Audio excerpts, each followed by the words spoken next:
episode of the Freedom Cats Book Club podcast. I'm Chris Plack. With me is Jody Supertramp. And trying to wade the river. Yeah, and trying to wade the river of life. Jody Supertramp Claypool. And to my left, he's got a big old moose, but he doesn't know what to do with it. That's right. Stefan King. Brian, our man behind, Brian moving his desk. Look at that. Yeah. Wanted to be more of a part. I like it. I like it a lot. But hey, you know what? Hey, look at me. You're always a part. Before this, he looked like that kid that was in ISS all the time. Totally. Like, had to have his back to you and or the walls up and everything. Brian was over there at the ending of Blair Witch, just staring at the corner. This is the Freedom Cats podcast.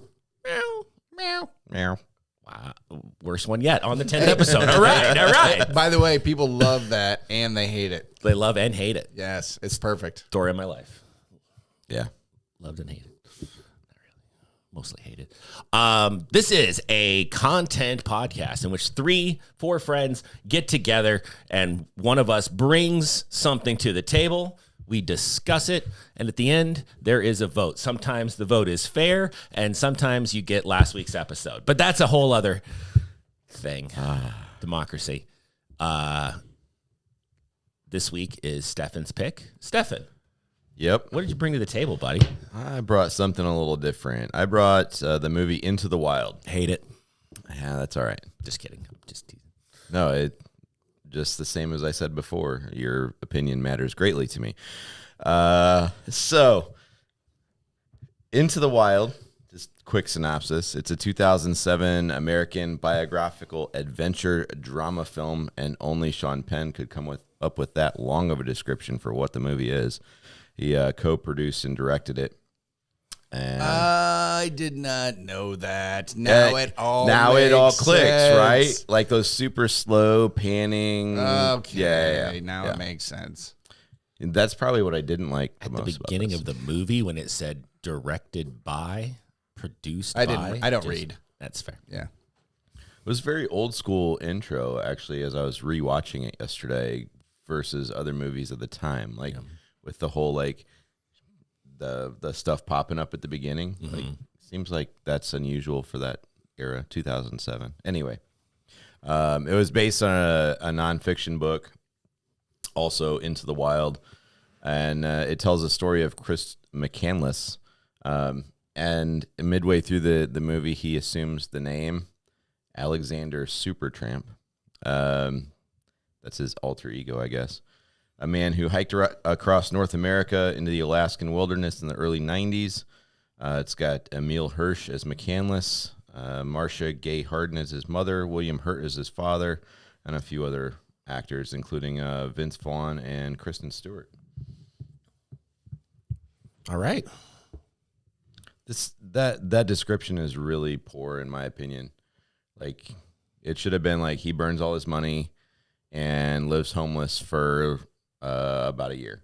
Yeah. I would have That's kinda said what it is. I would have said this is the way I would have described this film is this is what happens when you take liberal sensibilities and apply them practically. You end up dead in the wilderness. Is it liberal sensibilities, though? This dude, his studies were in apartheid and African whatever, and he's got all this knowledge reading, mental candy, Lord Byron and whatever. He goes into the wilderness like he's going to be able to do anything practical. Hey, don't put this on Byron. And then Chris McCandless made his own bed. And then he freaking dies. And I'm like, oh, shocker. That's a shocker. Well, he didn't make it a long time, though. I mean, what's a long time? Well, okay. Put me in 100 the days or wilderness. something like I'm a Robert, what is that, Crusoe? I'm a Robinson Crusoe. Robinson no, you Crusoe. won't. You're going to sit in the corner of your bus crying because you First don't of have all, your that's- manga. I will take plenty of manga. How many? That's a good question. How Lots many of it. in your bag? And I wanted to talk about this later. Like, what's in your bag? But how Oh, many, yes. That's a great question. yeah. But how many how many? First of all, manga, Stefan. Yeah. Say Whatever. it right if you're Culture. going to say it. Jody taught us it's manga. How many issues can you fit in your bag? You think? You only need one. You just read one. Yeah, just a compendium, one series. Well, it's funny that you say it's liberal sensibilities, but what was the catalytic event that made him say, "Forget the world, I'm out"? He's a child. He's an immature child. And But he finds out that he and his sister are born out of wedlock, so, and that was And like his. dad beats his mom yeah. So it's while like, making millions of dollars. oh, boo. Yeah, life's so hard. You grew up with in a wealthy family, and your dad and mom didn't get along. That's your hardship. Come on. Now, I think one thing, and we can get to this real quick because you're hitting on him about his hardships. There's a book. His sister released a book a few years ago called "Into the Truth." And in that book, she goes into great detail about the physical and emotional abuse that went on in their house. When Krakauer, the book's written by Jon Krakauer, and you guys read Krakauer? Familiar with? I don't read. Fair. Okay. Yeah, this is a book club about Yeah, movies. That's right. why Come I'm on. here. We're talking about movies, Chris. So why you gotta go with it? Okay. So Jon Krakauer started out as a National Geographic writer, and that's where he got this story. He heard about the story writing an article for, I think it was Outdoor Magazine when it first came out as the original article. The McCandless family asked him, out of respect for she in particular, the sister asked Krakauer, out of respect, not to get into the abuse part of Chris's story, out of respect for her parents. They, I sense, have passed. She had the opportunity to write a book, I guess, and and so she put that out and kind of outlines the abuse that went on in that home. Krakauer kind of talks about it in the book. He always refers to the father being an overbearing father. He's an overbearing father. He's always, and I think that's sort of a wink to the reader, like overbearing being synonymous with abuse in this case. I don't know if that makes what he did gives any. I don't know if that inserts any sympathy into this situation. By the look in those steely sunglasses eyes, I'm going to say no. Two things. One, I do read. I just finished a book called Crazy Love by Francis Chan. Nice. Yeah. Right. I was just kidding about not reading. But the second thing is they, in this film, the way that they depicted the parent, I'm not belittling or I'm not trying to minimize, abuse or however people term abuse. It's just that they throw it around. Right now it's thrown around, if you get spanked, that's considered abuse. Mm-hmm. So it's like, let's define it a little bit more concretely, right? The way they defined it in the movie was he didn't like they offered to buy him a car, right? And he's just rebelling against society. He's like, I don't want a car. The Datsun's fine. He's like a little spoiled child. They only actually they kind of probably did a disservice to that, the whole abuse situation, because they only gave it a very, very small, it's just, right, little. Well, what do you do though snippet. when the family members aren't participating? Right. Yeah, I mean, it's not fiction. Like, you have to write this. What he's trying to do, and his books are kind of like, how do you describe it? He's just like narrative nonfiction. Okay. So it's nonfiction, but reads very much like a novel. Like he gets into, he takes liberties of getting into like that. He'll tell the story through Chris's perspective at some points. Like he tells what happened in the bus, but obviously he has no idea what happened really in the bus. That's right. But he does tell that story. So it's sort of a narrative nonfiction. Another great one is Under the Banner of Heaven, by the way. There's a show on Hulu right now. But this, which has to do with occult Mormonism, I'll say that.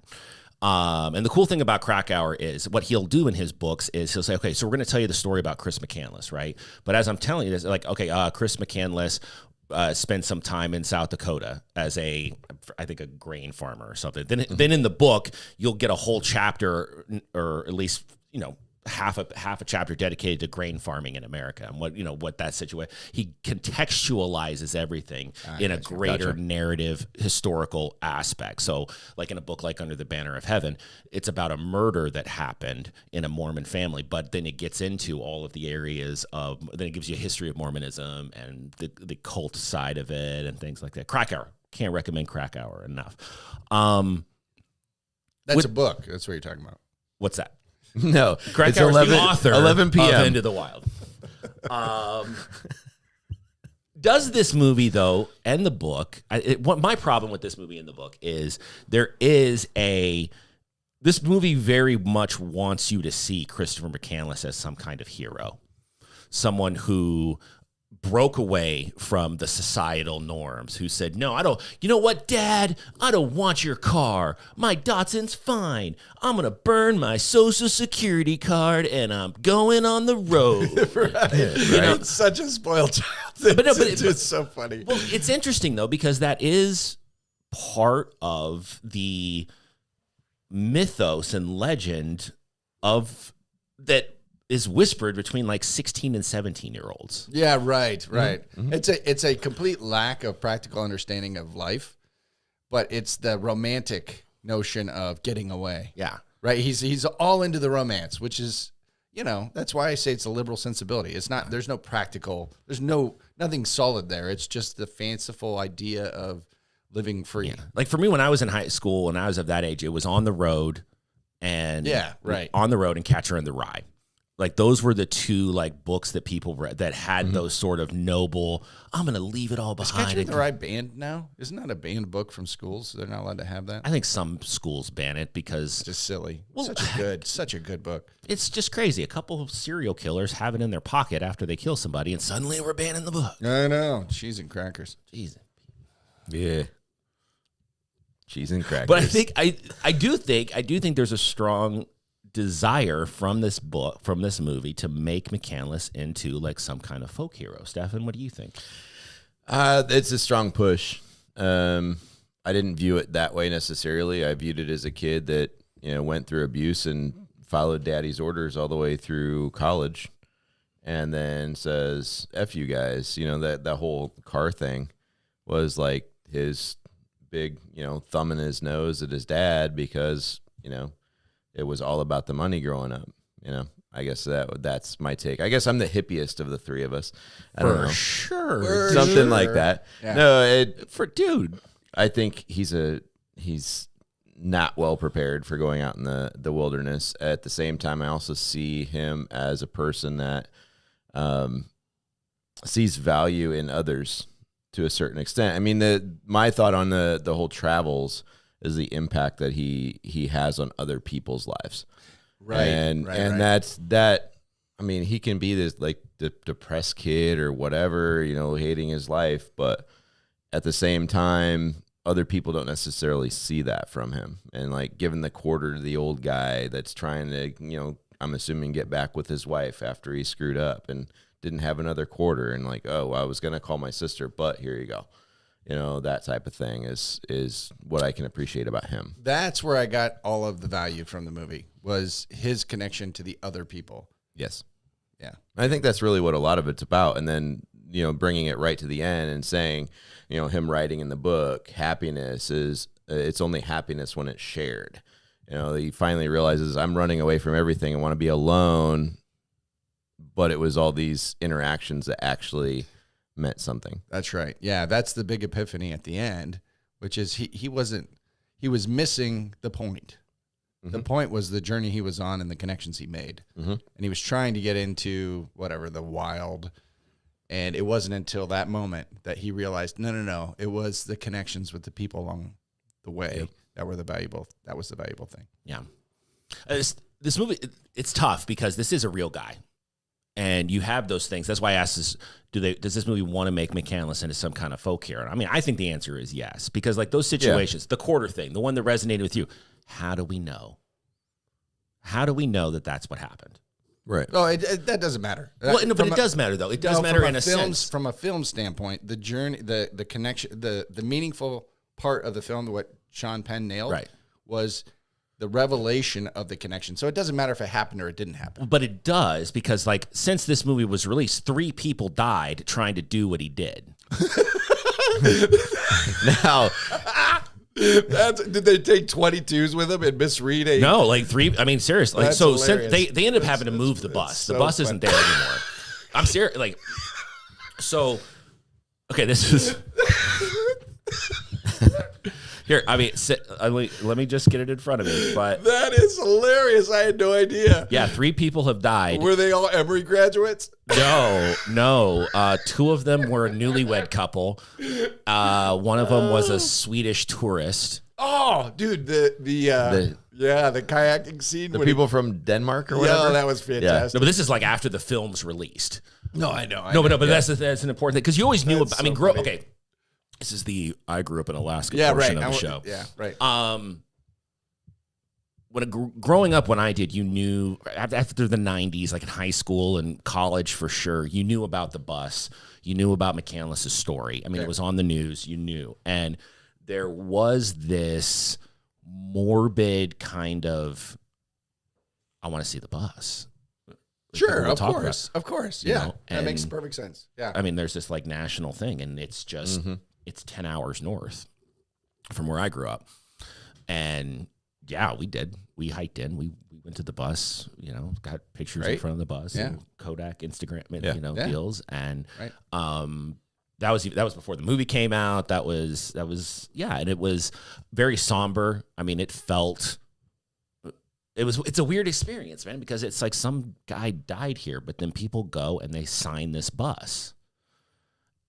And they're signing the bus because some guy died there. It's like terrible geocaching. It's like the worst geocache ever. Yeah, it's weird though. I mean, to the impact that this guy had on people.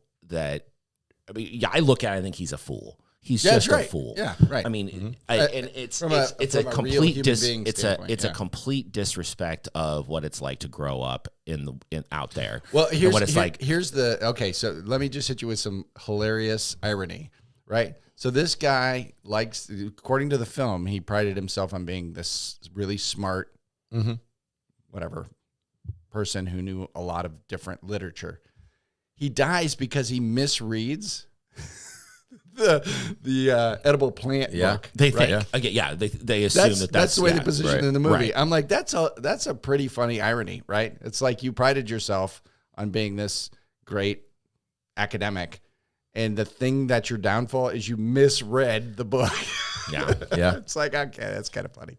So in 2010, a Swiss woman drowned. In 2019, a newlywed Belarusian woman drowned in the swollen river on her way to the site. 5 Italians were rescued in February 2020, with one suffering from severe frostbite.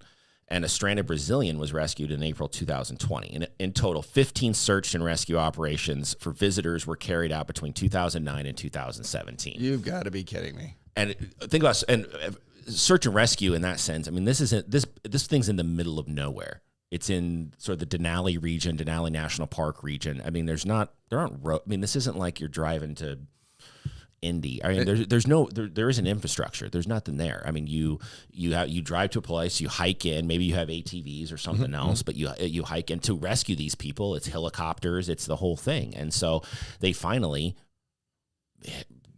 picked the bus up, helicoptered it out of there. Why did they do that? They should have left it there. Because people kept dying. Build a guided tour thing. Well, the or thing something. is like, come on. But the infrastructure's not that. I mean, So put them on 4-wheelers, chuck them in the river. well, it's now at the University of Alaska Fairbanks has a museum of the North, and the bus is there. So now you can go see the bus without having to hike and such. You go to like a museum and It's there's not the worth bus. it. That's the lazy man's way of getting to the bus. You got to leave the bus there. You got to struggle. You got to put your sock hat on the stick. Towards the river. So yeah, when I look at McCandless, I see someone who McCandless' story is not that uncommon, unfortunately. I mean, No, not every at all. summer you see people, and sometimes in summer, but people go up to Alaska there's this romanticized, I'm going to go get away from it all. I'm going to start, and you can. I mean, I grew up in Anchorage, Alaska. I always joke I didn't grow up in real Alaska. I grew up on a cul-de-sac with cable and electricity and indoor plumbing. It was not reality television, Alaska. Do you find the previous comment that he made somewhat ironic now? Yes, I do. No respect for the people who actually lived the experience. No, but you in a but cul-de-sac. Okay, in but you know Anchorage. what? My ass was not going out into the woods with a bag of rice and some rubber boots and a Okay, 22. When I did go out, I was prepared because people get got out there. Like being a sportsman there versus like here, completely different things. Like people, I mean, when I first moved here, people were like, oh, you hunter? Yeah, I like that. All right, we're going to go deer hunting. And then we sat in a tree for 6 hours waiting for a deer to come by, drinking beers and everything else. Like, not what I'm used to. Like I know I have 6 friends in my life died fishing. Like standing in a river, slipped, river took them into the ocean, gone. Like 6 guys I know in my life. There are 5 men, 1 woman. Died fishing. Like it's a real thing there. Like you understand that. Like Sure. You will die. You will die. And he didn't have respect for it, and it got him. Let's assume you're a smart kid, right? You graduated from Emory. Wouldn't you want to, I don't know, talk to somebody who lives in Alaska? No, I mean, smart kids that graduate from Emory don't want anybody else's opinion because they're too smart for their own good. That's right. And then they end up. I know people like that. Like, no, you do this all your life? No, I'm not going to ask you because I read books. Right. You know? There you go. That's exactly my point. Yeah, this is a kid who read Whitman, fell in love with the idea of going on a walk, and was not prepared for what it is. Boom. What caliber gun would you take with you? What am I doing? You're going to do the McCandless thing. Oh, gosh. I mean, I'm taking probably...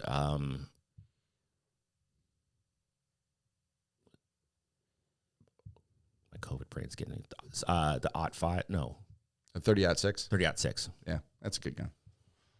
Yeah. 308, 30-06, boom. 22? What do you we can. That's why he was eating chipmunks and squirrels the whole time. I look at that whole, like, the moose thing. I'm like, really? That's like trying to hit an elephant with a shoe because you're mad at it. Right. This is ridiculous. Like, he's had to be a great shot if he's putting a moose down with a 22. That's right. Was he shoot it through the eyeball? That's a pretty good shot. Yeah. And then he doesn't know. What do you do? Well, he went to Zach Galifianakis for meat processing advice. I love that one because even this time I watched it, even though I know who it was, I had to look at him like 2 or 3 times. Like, is that really? Yeah. Like, he doesn't have a baby strapped to him running through Vegas, you know? That scene's heartbreaking though. I'm every time I watch this, I'm just mad at McCandless. But when he doesn't know what to do with the moose, and I know, I'm like, come on, dude. Like, yeah, seriously. But again, I mean, in that situation, there's nothing to do. What are you talking about? Nothing to do.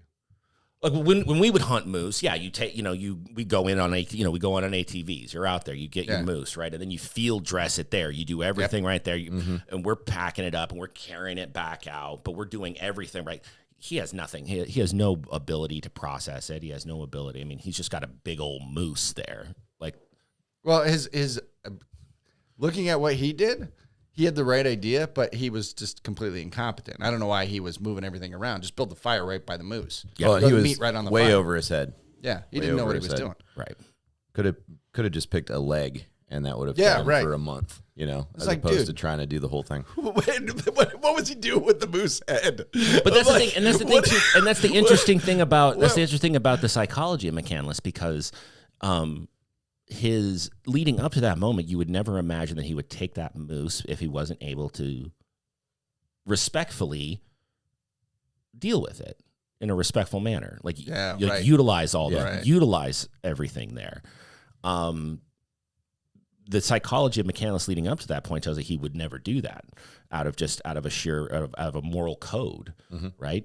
But biology always wins, bro. Like, he's hungry, and suddenly, and that's the thing. That's the great equalizer of being out there like that, is that all of your preconceived notions of right and wrong, when it comes right down to it, you become an animal. It's biology. You got to survive. That's right.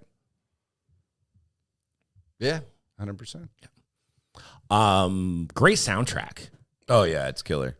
Eddie Vedder did all the music. Yeah, except for Kristen Stewart's little. John. I do believe he did get an award for best soundtrack for the year too. Yeah. Great soundtrack. Eddie Vedder solo. Pearl Jam. Thoughts on Pearl Jam? Oh, I was a Pearl Jam fan. Still to this day, or you like? You can judge me for it, but I actually What's to judge? Pearl Jam's incredible. Pearl Jam. I liked Creed.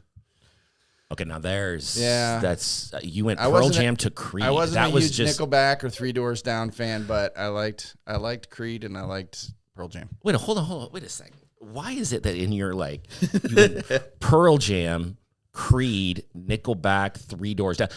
One of those things is not like the others.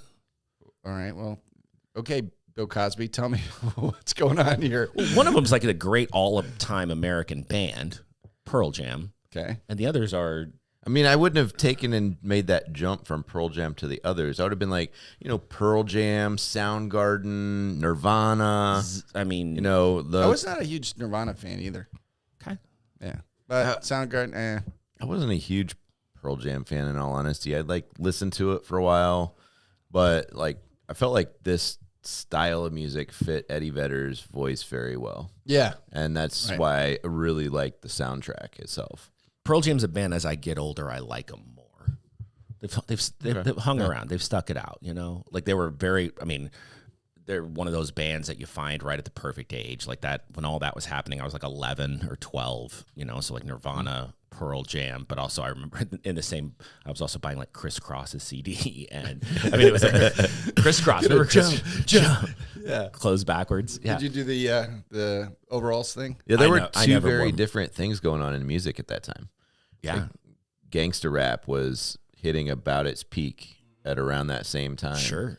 And then you've got like the sad guys in the corner making their music too, right at the same time. But it's funny because it all rhymes, right? In the sense that like Nirvana is about and Pearl Jam are about I'm a disaffected youth. Mm-hmm.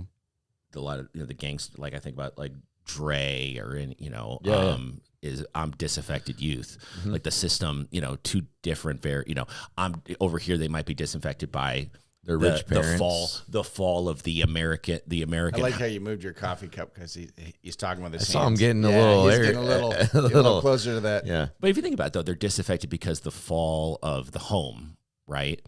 And over here, they're in the gangster rapper. It's the fall of the system. I don't see that. I see it becoming Disney. That's what I see. I see you had the true. Disney. Yeah, totally. You had the true like disaffected youth category. And when you guys started listening to this music, it started shifting more to high production value and processed disaffected youth. Wait, so which type of music are you talking about here? Are you talking both about of those? They both become kind No, of. So is this like your used? honestly, Wait, though- so is this like your? There's like strong like used record store. Like I like that band before they sold. Is this like a sold out argument that you're making? Yes, that's right. A sold out argument. Yeah, this is totally the sold out. When you're listening to it, they've sold out. They're not. They're totally the mainstream trying to hit everybody. That's a really vintage kind of vibe that because no one cares about. That's interesting. No, because nobody cares about that anymore. Right. The sellout thing was a huge. There were bands that I stopped listening to because other people started listening to it, and it like affected me. Now who cares? Yeah, right. Well, everybody sells out as soon as they jump. Probably because I'm in my 40s now. So again, the only time I'm hearing something is by the time it's matriculated down to such a place where then I hear about it. Right. Like, because I'm not hip. No, I think that you hit the nail on the head as far as like neutering the music. I would rather hear Tupac right now than the stuff that's on at this point. But I have an Kendrick's new uncle album is fantastic. whose partner worked for a record label, and his job was to go around and get radio stations to play certain music. And it's entered into that commercialism at this point that, okay, here's the music you're going to listen to. Here's what we're going to plug. And you listen to any popular radio station today, and whatever genre it is, you're going to hear the same 10 songs. And that's it. But that's been the story since the dawn of time, though. Like, you're going to tell me now guys are selling out, bro. Like, the moment the Beatles signed a record label, they sold out. Like, come on, now it's commercialized. Give me a break, bro. Like, it's been when commercialized. I'm saying commercialized, it's commercialized to the point where record labels are giving these records to everyone and saying, this is what you're listening to. Which they've been doing since the beginning of time. Like there's a little bit of old man yelling at the sky right now. Wait, on. it doesn't. I don't think sellout has to do with how much money you're making or if you're tied to a record label. It has to do with whether or not the voice of the artist is being manipulated by the record label. So Taylor Swift is a perfect example. She started as a country artist, right? She was all in on country, and then she just kind of morphed into whatever weirdo town. Record label says, "Hey, you're not working like this as much, so let's shift you over and do something else with you." I think she was. Well, now we're talking Taylor Swift. All right, fine. Let's fucking go, boys. You want to do this? Let's go. All right. No, she dominated in that space. Like, mined it for everything it was worth, then looked and saw, oh, there's a big old pile of money over here, and I can stop singing about. But did she do that, or did the record label do that? That's where we're at. The girl who said, I don't get my master's, so I'm going to re-record every album I've ever done, but can make sure that I own it. Yeah, that girl made that decision. I don't think so. No, come on. No. She's the first person to ever do what she's doing right now. She said, I signed a bad deal. I own the words, but I don't own me singing it. I'm going to sing it again. And hey, by the way, Swifties, go buy it again. And they all did. Yeah. See whoever's elbow is attached? That's the person making the decisions. Why is she not able to have that agency? What is it about that? Why can't she? Why can't you see that and look at it and say, yeah, she made that decision? Shallow. I'm just being shallow and stupid. That's why. Yeah. Well, even so, that's still a sellout. Total sellout. Why are we mad at somebody? Are we not capitalists on the We're Freedom not mad. podcast? This isn't a yes, absolutely. I got McCandless 1 and 2. You boys gonna go? You guys gonna go hike out in the woods? What? What's this? I'm mad at somebody for getting paid. Easy. Energy. It has nothing. Speaking of getting paid, the Freedom Cats podcast is brought to you by Travis McConnell LLC. Travis McConnell, our paid. He's a paid sponsor. Oh, he got a huge shout out this weekend too. Yeah. So people, if you would like to be a paid sponsor of the Freedom Cats podcast, give us a shout on the Facebook. People's is listening. 100%. The biggest podcast in 6 counties. 6 counties now. Awesome. We are growing, guys. Make sure you get those mentions in. We got to beat the guy down in Wabash. Do you want to be the guy? Do you want to be the business that jumped on when we're the biggest podcast in 8 counties? No.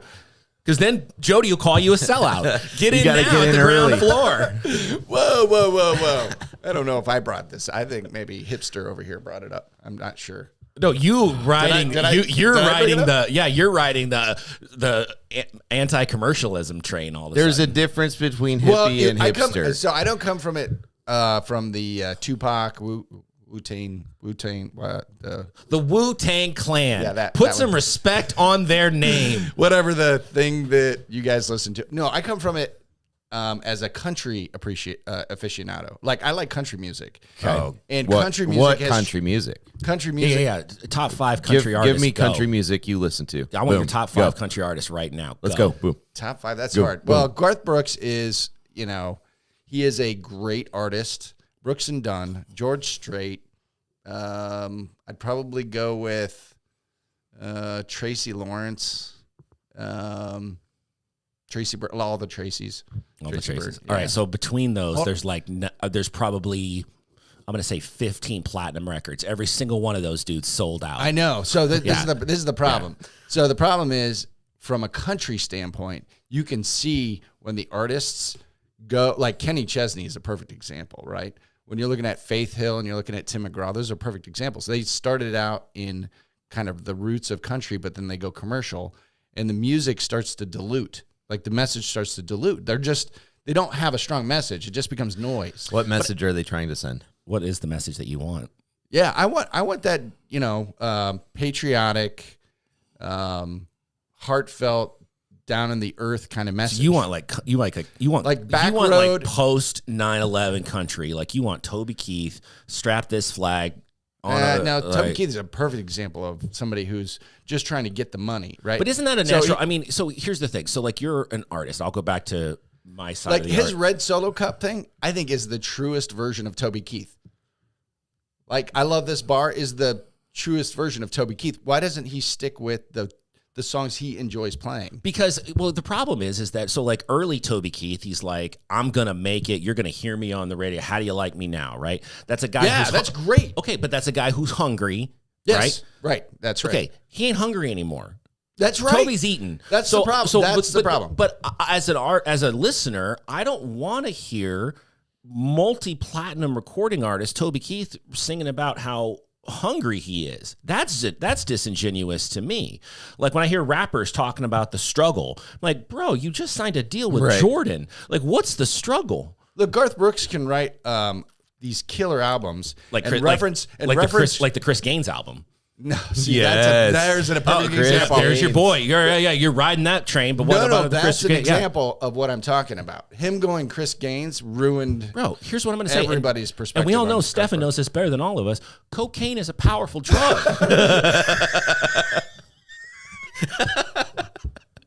I'm telling you, Chris Gaines, like, it's terrible. It was terrible. It was terrible. That's Garth hanging out with Trisha one night, going, okay, all right, hear me out. I'm gonna do a rock album, okay, but I'm not gonna do it as me. That was that album. Yeah, there was some stuff going on there. That's a perfect example of what we're talking about, right? That's the quintessential quote unquote sellout. So speaking of that though, how about poor Chris McCandless, who rejected all of this, but his death has become an industry. Yes, right. Like his death has become a commercial industry. Well, there's a lot of people out there that is the case. I mean, the mecca trips to Paris to see the mausoleums for the musicians and stuff like that. Morrison's out there, and Hendrix, right? Yeah. I mean, it is what it is. Like, it's basically his headstone. That bus is his headstone, and people are making that Mecca trip or whatever. So, but from a life standpoint, if you've gotten to the point where somebody's writing a book or making a movie about you, your life has been successful to some degree, right? Because if you've lived a life worth reading, from my standpoint, that's a good life. So we can criticize him as an incompetent liberal. So would you? Okay. But so would you rather? He did have a journey worth. So would you rather have the McCandless? At least people are writing about me, or by commercial standards, a pretty nondescript everyday ho hum. No, life. Definitely the McCandless. Yes, but you have But you have to die of dysentery eating the berries. That's fine. Wow. Yeah, no, I'd definitely go that route. I want to have a life worth reading. Yeah. I don't want to have a life where somebody picks it up, reads the first page, and puts the book back and says, who cares if you went to Disney? Yeah. Who cares if you went to Sandals 5 years in a row? Yeah. There's too many people doing that stuff. Do something interesting. Live a life worth reading. Yeah, I would agree. Huh. Interesting. I'm perfectly happy just like living my little family life. Like I want a life worth remembering, but I want to be remembered by my children more than anything. I want to weigh in on that. So I don't want a life that's written just about me. I'd rather my life be written in other people's pages. Well, and I think that's actually what this... Brian. Well played, Good sir. point, dude. This is kind of what this movie was a little bit about. Yeah. Is that I don't know as far as the writer of the book, how much he went and talked to other people to get those stories. Everyone. If your story's portrayed, anyone who is portrayed in this story, Krakauer interviewed. I mean, he's meticulous. I mean, that's the thing you like. I mean, you can. One of the things I love. You would love his books more than most when you start reading again, Jody. You would really. And listen. Start reading again. Seriously, there's worlds out there that you've never seen. I only read books where you can, at the end of a chapter, decide what they're doing. And Mr. Reading Rainbow over here. Look at this. I'm just telling you. Well, yeah. So anyway, yeah, Krakauer definitely. I think I could say with full confidence, Krakauer talked to all of those people in his research. And I think that's, for me, that's what makes the movie. Is like, no matter how disturbed this individual was, because obviously he had baggage. Sure. You don't know if he went out there and died. We just don't know as a result of just picking the wrong berry or having issues. and not being able to, function on a level that is actually necessary in a wild like that. But the connections with other people and the differences that he makes in the other people's lives, regardless of where his head's at, is probably the biggest thing for me. Right. And to be, I mean, obviously I don't need to say this, but like my criticisms are the character in the movie of the character in the movie. Like the real guy, I'm sure there's a lot of complexity there, right? You've got to go through this journey, and there's a lot of struggles that aren't going to be in the movie that he had to actually deal with as a real life human being. So when I'm laughing and all this stuff, I'm thinking about the character as portrayed in the movie. But just hold on a second though. Just because you go through something doesn't absolve you from being laughed at. Sure, right. And we've gotten to that place where it's like, hey, you don't know my struggle. You can't judge me. You can't be in any way critical of anything I do because you don't know what's happening. Okay, you don't know what's happened. We all have something, right? Everybody does. And I'm sorry. And again, there's this constructed narrative, right? That you are a unique, beautiful star in a galaxy of people, but you're not. I am. Like you're me personally. Ads on social media, unique star. Ads on social media very are unique, Jody. You are very unique. Like people will see an ad on social media and they're like, "Oh, my phone must be tracking me because this thing that I just bought showed up in my feed." No, you're just that predictable. Like they have like when you collect all the actuary data points that they have, the metadata, yep. All the metadata, they know you. They know that you're going to do it. Sure. They know that you're going to do it. Mm-hmm. I know you want to think that Zuckerberg's listening to you. No, it's the NSA. They've got all your metadata, and they can build predictive modeling algorithms that are better suited to choosing what you're going to do than probably you are. 100%. Yeah. And it's the same thing. So with that said, your struggle doesn't make you a unique flower that no one can touch. Doesn't make you an orchid. No, you're in the weeds with the rest of us. Sure. And you need to understand that. And McCandless didn't. That's fair. Yeah. That's fair. And why did he take a 22? He took one edible berries book and a 22 in a what was the fish catching? I'm sure that he thought that going out there was going to be like going out to the little woods behind his house or whatever, and it was going to be the same experience. Totally, He thought that he was going to have the deer stand wilderness experience, right? Where in the end, as tough as McCandless was and Alex Supertramp, he benefited solely from the goodwill of others. Absolutely. Yeah, for sure. Absolutely. That's another one of the ironic revelations in all this was he was trying to get out of the system, and he was rebelling against fiat and currency and, the systemic structure. Connections. But he was leveraging all of it. Yeah. Right. And the charity of others, and they had to utilize that system in order to help him in his journey. So he was using it anyways. Yeah. Right. So everything you're saying is 100% true. I mean, it's like this fanciful notion of I can just be separate and free and all this other stuff, but you really can't. I think you mispronounced that. I think it's fantastical. Fantastical is the official. Did we rally on that created word? Are we gonna trademark fanciful trademark? Chris Black used it here first. That's right. No, I don't think it is all that fanciful. Because people do it to this day. They will go to Alaska, they will buy a little whatever or die in the river. No, they won't die. They will live completely off the grid. There are a great many people up there in that state who, for some reason or another, needed to go away. I guarantee you those people are not Emory graduates. They're people who know how to survive. They know bushcraft. They know watercraft. They know. Isn't there a reality TV show like all about like Alaskan bush livers or whatever? Oh, I'm sure. Yeah. Those people know practical skills.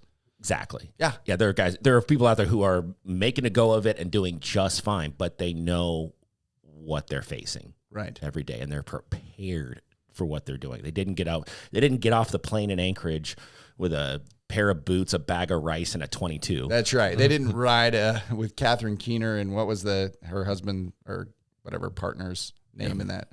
But yeah, they didn't ride that RV, right? They went up there. They probably took an ATV to the river, right?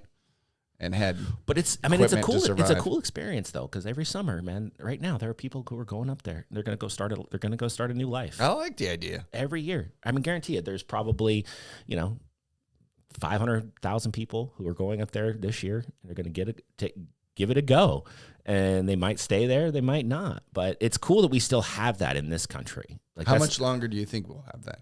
How much longer do you think Alaska has those patches that are untouched? Forever. Yeah. You think so? Yeah. 80% of the state's owned by the federal government as some sort of protected land. 80%. That'll give you a real hate for the federal government when 80% of your home state is regulated and owned by some entity down south. Not great. Try to think about that. Everything's down south, right? 100%. Well, no, you grow up. You grow up with this very isolated mentality that like it's intrinsic in everything. Watch commercials. Any commercial you watch, if there's like a, some kind of giveaway or something, not available in Alaska and Hawaii.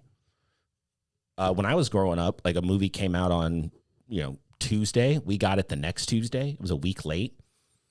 $5 footlong at Subway was $6. Like in all the national, it's so funny. Like all the national marketing materials go up in the subways, and they just put a piece of paper over it and write 6. Remember the Columbia House? Mm-hmm. Oh right? Yeah. We used to get that in the paper, and I would just. Did anybody pay for those CDs? Well, they wouldn't even ship them back to Alaska. So like I would sit there. This is my disaffected youth story. I would put together the 10 I would buy if the Columbia people would sell it to me, kind of thing. Like, man, if I could, I'd get these 10 CDs, but I can't because I live in Alaska. Yeah, it's true. It was tough growing up in those streets. But you have this mentality of like outside, like I'm going outside. It's the lower 48. It's a separate thing. So as long as Alaska's in the Union, I mean, people will continue to go there and give it for a fresh start for whatever reason. And I think McCandless got caught up in that a little bit. But unfortunately, I mean, you got to understand that like you will die. You will die. Yeah. It is not a friendly and hospitable situation. Not at all. When we go to the islands in the Caribbean, you see the people with their lean-tos on the beach and everything like that, and like, oh, this is a friendly environment.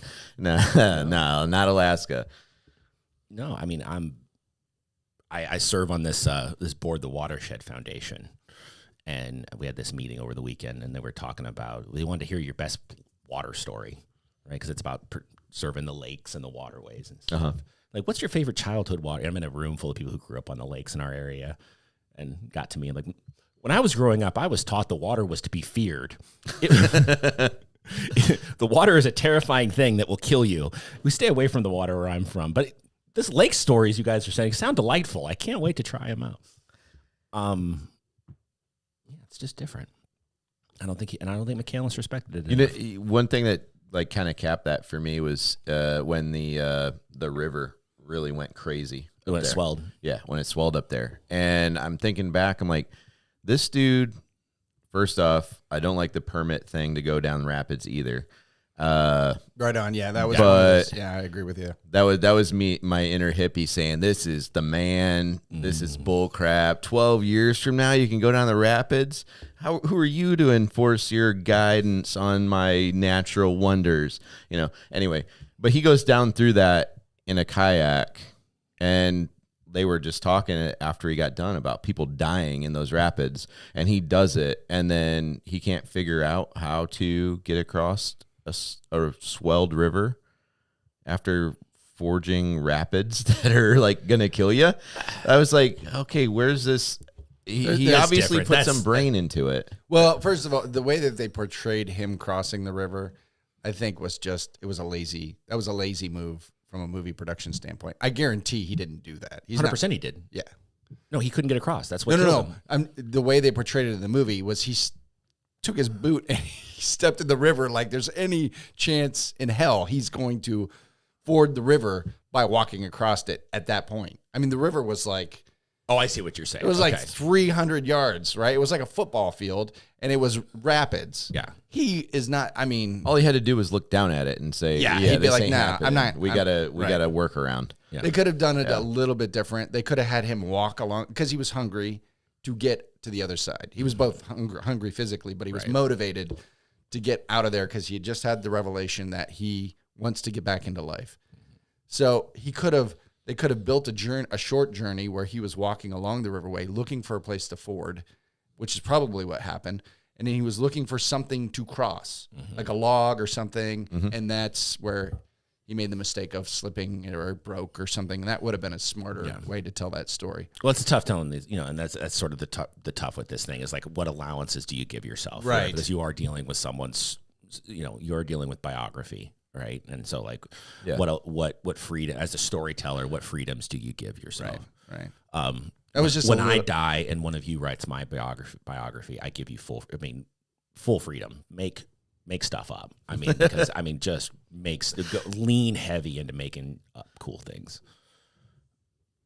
And I will do the same for you. We'll work on it. Fair. Roger that. Yeah. Yeah. My footnotes will start now. Yeah. Let me tell you some things about that guy. All right. Well, before we take this to a vote, is there anything else to say about Into the Wild? No, I can't really say. I think it's been thoroughly discussed between like the high points of the movie. It was a long movie, but as far as content, that's what I kind of got back out of it this time I watched it. Is like there's a lot of Sean Penn in this movie, like panning shots and very, very slow action. And I think he probably could have cut an hour off the movie just by, condensing that portion and putting more into the actual story itself. But it is what it is. Yeah. So I liked the idea, and he really distilled the idea of life being about the journey and about the relationships. The make the liberal college kid a hero thing, that ricocheted on me. It didn't land. He wants you to look at McCandless as some kind of hero. Right. Like a tragic hero, someone who's a stern outlook on life got the best of him or something like that. I don't know. And I just don't agree. Yeah, I don't agree. That didn't hit at all with me, but I did appreciate him in the relationships he made. I thought Vince Vaughn and Vince Vaughn in this movie. Really good Vince Vaughn. Dramatic Vince Vaughn. It was perfect the way that he didn't describe or at all go into what actually happened to Vince. It just like cop showed up, arrested him. He's like, "You guys are gonna get paid. See you later." I really appreciated that. I was like, "That's awesome." See you can in a while. He build your own backstory. piracy. What's that? Stealing satellite signals. Yep. Satellite piracy. That's what he gets busted for. Whatever. In the middle of South Dakota. Right. Yeah. Satellite piracy.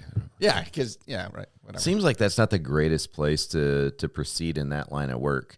Like you'd want to work in a more urban space. Like, what are you going to do? Sell it to the 38 people that live in your city? Well, but that's you got to market, right? That's the only way they can get TV. So I worked in Livonia for AM General, who makes the Humvees, right?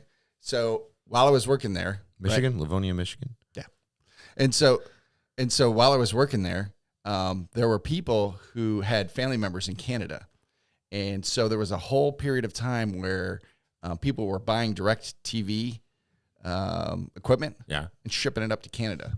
Strong. And you couldn't buy it if you're from Canada. You could only buy it if you're from the U.S. So all those people would come and be like, "Hey, buy us a bunch of these direct TV things so we can ship them up to Canada," because they were bootlegging. Okay, that reminds me of growing up in Alaska story real quick. Yeah. This is okay. So when the first iPhone came out, okay, you could only have AT&T. It was an AT&T product, right? They had partnered with AT&T. AT&T wasn't in Alaska at the time, but I wanted an iPhone. So a buddy and I, this is so dumb. We were in our 20s, so forgive me, but flew to Seattle, hung out with some friends down there, got in line, used my buddy's Seattle address, got an iPhone with a Seattle phone number on it. Like, all right, went back, got on the plane, went back. All right, now I'm like one of like 4 guys in the state of Alaska that has an iPhone, right? So I'm feeling pretty, whatever feeling that has when you have that kind of thing, right? Superiority. Were you one of the rich kids in Alaska? You got a lot of these like rich kid stories. Well, at this point, I'm in my like mid to late 20s. I think I'm over like the kid status. I had a job. I was making money. What do you want? Rich adult. He had already rejected society and come back to it. I bought a $300 plane ticket and I signed a phone plan. I don't know if that's. I mean, if that's living rich, large. If that's living large, living large in Alaska, man, ballin'. Yeah, yeah. I bought a $300 plane ticket, stayed at a friend's house, and got a phone. But so the idiot part though is that at that time, and maybe it's still the case, I was roaming, right? Because I wasn't on an AT&T network. I could only roam for like 3 months before they would kill my plan. So every 3 months I had to go back down to Seattle and get back on their network. So then it became an expensive phone because it kept, but culturally, being in Anchorage, going to Seattle is like someone from here going to Chicago. Yeah. Like it's what you do. Like people, yeah. No, I wasn't a rich kid growing up. It was me and mom in an apartment. I understood the struggle. Syrup sandwiches and all that. Yeah. Yeah, Brian knows. White bread hot dogs. 100%. I love it. Latchkey kid. We're actually going to do. We've got one. We're a little tease for an upcoming episode. We're going to have a guest, and we're going to do all of us together. We're going to put together our top 10 Latchkey movies. Right. Okay. The top 10 movies that like you saw, you probably shouldn't have seen it, but you were a latchkey kid and you were unsupervised, except for like, it was like you in the cable box. So that'll be something to look forward to in an upcoming episode. So all porn is what we're going to be. I was going to say, this is Jody's coming of age hour. Right. This is just all me coming of age. Did you watch it? Did you put it on like the nudie channel where it was like the bar, like it was like wavy, where it was like, or like you would like let's say if it was on channel 53, you go to 54 and then back down to 53 real quick. It's like there was like a half second where 53 like so Jody's just 54, 53, 54, 53, 54, 53, 54, 53. Yeah. You got it. I can see that. That's how I live my life. Yeah. I had calluses on my thumb from the. Sure. I get it. I get it 100%. So we're looking forward to that conversation. That'll be a fun one. Should be fun. That should be fun. To it. All right. I guess it's probably about that time. It's time to decide whether or not Into the Wild goes on the shelf as canon in the Freedom Cats library. We know You don't know anything. Oh, we know, Chris. You don't know. We know where you're coming from. You don't know. You still got held. You're holding that resentment from the last review. I'm over it. Just 22 them right in the face. Come on. Jody. You better hit me right, too, because I'm angry. Jody. After I get hit the first time. Right? Trust me. I will charge. You'll put those WWE glasses on and come at you like the bushwhacker. Oh, yeah. Jody, does Into the Wild make it into the canon? I'm going to go no. No. I'm going to go no. Stefan? After the rewatch, I was just thinking about the vote, and I'm like, do I think it's a solid movie? Yes. Do I think it has actual, value? Like, it's not just an entertainment movie to me, because of the relationships with others and stuff like that. I don't know. Some movies are just blow things up and entertainment. Others are a little bit more so. But overall, some things blow things up. Others are more so. That kind of films. After the rewatch, Oddly enough, I'm gonna go no because it was just You too bastard. much. It was Look at, just you know what? No. too much. Come on. Here's what it is. What are you gonna do? What are you gonna do now? No, here's what he's are you doing. gonna do, Here's what he's Chris? doing. Here's what he's doing. Here's what he's doing. Yeah. He's not giving me the satisfaction. He's taking this away from me. Yeah. He's taking it away from me. Well played, Stefan. No, Okay, so I just want to make sure I understand this. You brought us here at this hour to talk about a movie that you don't even think should be in the canon. What are we? you know what? The thing I'm saying is that before I saw it again, I did. Yeah. And then I saw it again, and I just thought, I like the story. I think there's purposeful information in here. But then I sat through a half hour of cameras panning and super close-ups that could have been spent on more valuable parts that could be entered into the movie. So that's where my no comes in. Swords would have been great in this movie. Or He had a sword. Or George Clinton. Just walk right up to that moose and just sword it. Oh yeah, we didn't even do that. Okay, how do you put George Clinton in this movie? Sorry, we got to. Oh, at Where do you put George Clinton? Where's George Clinton in the movie? It would be on that slab, the slab town or slab city. Okay, I think he'd be playing there, hanging out. What about that George, would be nice. What if George Clinton was Vince Vaughn's character? Hey man, you just got to go with the funk, baby. What's up? No. All right. So George Clinton at the slab town. That's a good fit. All right. What I think happened is that your life was changed dramatically after you saw Shogun Assassin, and it changed your viewing of all things. You were like, it did. Man, There's not enough blood in this. I was like, man, if I said no to Shogun Assassin, this piece of crap can't make it in either. If somebody cut Kristen Stewart's head off on stage and it was just sprayed blood all over the audience, Yeah, that would have made not the enough, movie. not enough arterial. That would have been so metal. not enough arterial blood spray in this film for me. That's right. Yeah. Followed immediately by Cannibal Corpse up there on the stage. That's right. Cannibal Corpse, jeez, oh Pete, that's a band. There's a band that maybe didn't ever sell out. No, They were about eating dead people at the beginning. They're about eating dead people now. Cannibal Corpse. Yeah, no, this movie doesn't make it in. Absolutely not. It's hot garbage. I mean, it just tries too hard. This movie tries way too hard to push this Hero narrative. This narrative, this agenda, like this. I'm supposed to see Chris McCandless as some like fatalistic hero that the system broke down. No, the kid was just an idiot. Yeah. Just a simple story of somebody who read his own headlines a little too much, and the woods won. So if he never went to Alaska, like that was his dream to go to Alaska, but never actually made it, you're saying this movie would have been better? Well, no, then it's not. I mean, it's probably not a movie at that point, right? It's only a movie because he died. That's you right. only care about this guy because he died in a stupid way. Yeah, that's right.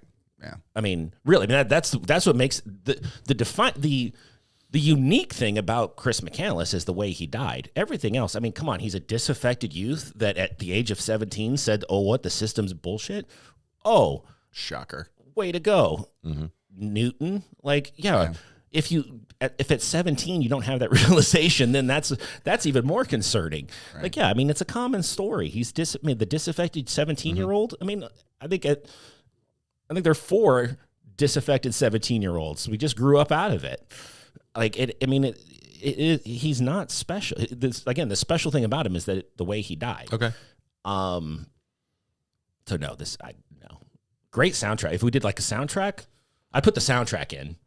My argument would be that this is the serious Forrest Gump without the death. Serious Forrest Gump without but Forrest met celebrities. Yeah. That'd have been fun if they had done the Robert Zemeckis McCandless met a bunch of famous people along the way. Yeah. Yeah. McCandless and George W. Bush. McCandless. Right? Yeah. I'd be into that. I'm a no on the movie. I'm a yes on the soundtrack. I would yes the soundtrack. Yeah, for me sure. too. Absolutely. Yep. All right. So no for the movie. That means that the soundtrack is our first piece of content to go into the canon that wasn't a movie. That's fair. I mean, that is safe. One. Absolutely. Hey, that's a win. Way to go. Hey, yeah. You know what? Thanks, Chris McCandless. And actually, secretly, Stefan won. He outsmarted Chris. Yeah, he outsmarted me. I brought it up. Yeah, he made you think it was your idea. That's how smart Stefan is. That's how cunning he is. All right. Well, good job. Good pick Thanks. Yeah. of a soundtrack. Garbage pick of a movie. Total Total trash. trash. You got the dig in. I like that. Trash. Do better. That's all right. Next time I'll pick 2 terrible movies and cut into one to bring. That's what we'll do. We'll just do a highlight reel of 2 terrible movies together. Dude, no, now you're just no. Here's the thing. We're poking the bear right now. Now you're I can't even talk. Now you're just sabotaging. Now you're just sabotaging your own credibility because no one is going to listen. Everyone's like, man, I like Stefan. He's a stand-up dude. Until he said that the first 2 Lone Wolf and Cub movies were garbage. Obviously, he doesn't mean that. He's just saying things to poke the bear. Come on, man. Again, just do better. That's all I'm saying. Do better. Oh, I'll try. I'll do my best. So that's official. Movie doesn't make it. Soundtrack does.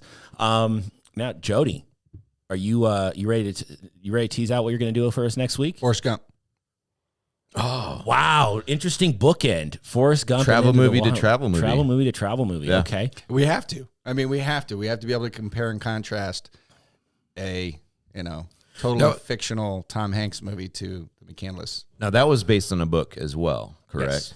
Did anybody read the book itself? I've read all the Gump books. Have you? I have. Okay. You've read all the Gump books? There's like multiple? I think there's 3. Oh, all right. Now, were they all compiled into the movie? I guess we shouldn't never mind. No, Let's talk they're about not. it later. They're not. So like the movie covers the very first book, and then it goes on after that. Him and the kid. It's like the stories of him and the kid. Okay. Afterwards. Gotcha. Okay. Forrest Gump next week. All right. Thank you to everyone here. Thank you to Brian. Thank you to all of our sponsors. This is the Freedom Cats podcast. Signing off.